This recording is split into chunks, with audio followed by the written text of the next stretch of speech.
incest, that very taboo subject, is alive and well and thriving in many communities in Jamaica, particularly in rural Jamaica. Some parishes have even been named hotspots in the media.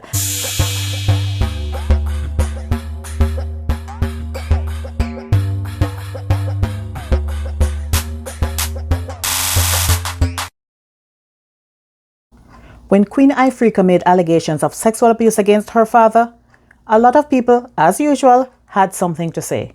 Because when it comes to sexual assault in Jamaica, we always somehow want to walk this very fine line where we pretend like we have some level of morality and know right from wrong, but somehow we always want to question the credibility of the victim and end up blaming them for whatever happened.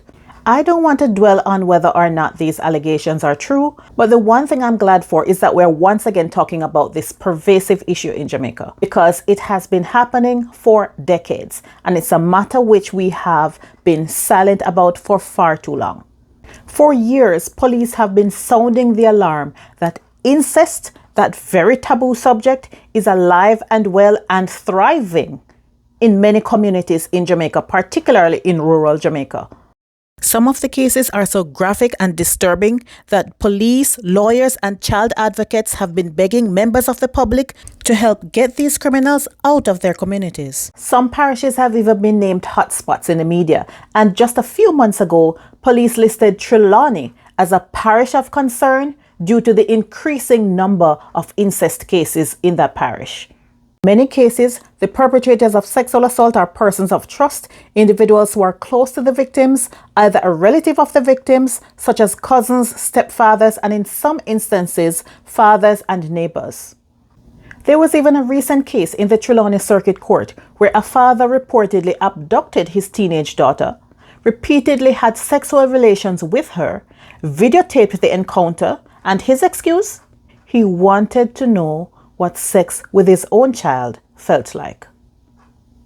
And despite case after case like this one coming out in the media, people are still having this kind of notion that making these kind of allegations against your father, reporting it, bringing it to light, prosecuting them, that you are somehow being ungrateful to your parent, even after your parent has done such a despicable act towards you. Even after case like this one come out in the media, people in the community and those close to the victim could still be the ones who blame them because they chose to prosecute the perpetrator of that crime. In this same case, the one where the father abducted his child and said he wanted to know what sex with her felt like, members of the community blasted the young girl as ungrateful for turning in the man who had sent her to school while labeling her a slut, a whore, and pickney-we-take man. This according to the Jamaica Observer. And this is why Jamaica's sex offender registry should be made public. Because if the community won't protect you, you should be able to protect yourself. And if you haven't heard of the sex offender registry, there's a very good reason why. The Sex Offender Registry came into law in 2014, stipulating that persons convicted of sexual crimes in Jamaica, such as rape and incest, register their address and other pertinent information immediately on release.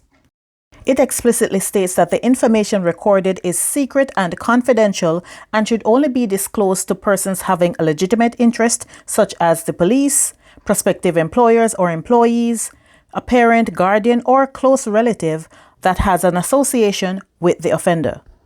You see, when we started this sex offender registry in 2014, I'm not sure that our legislators did this because they really wanted to address a problem. I think it was just a matter of routine for them to appear as if they were doing something.